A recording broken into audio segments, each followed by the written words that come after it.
ప్రతిరోజు తిరుమలలో ₹1,00,00,000 పైగా హుండీలో పడతాయి. వేల సంవత్సరాలైంది. అయినా స్వామి అప్పు తీరలేదు.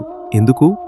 వెంకటేశ్వర స్వామి పద్మావతి అమ్మవారిని పెళ్లి చేసుకోవాలని నిర్ణయించుకున్నాడు. పెళ్లి ఖర్చు చాలా భారీగా ఉంది. అందుకే సంపదకు అధిపతి అయిన కుబేరుడి దగ్గర అప్పు తీసుకున్నాడు.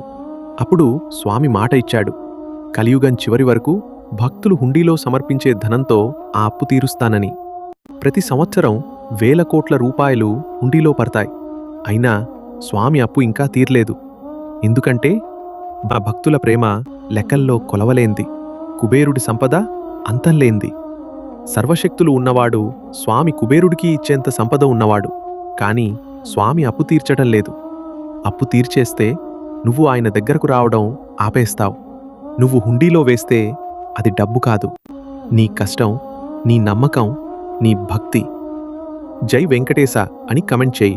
సబ్స్క్రైబ్ చేయడం మర్చిపోకండి.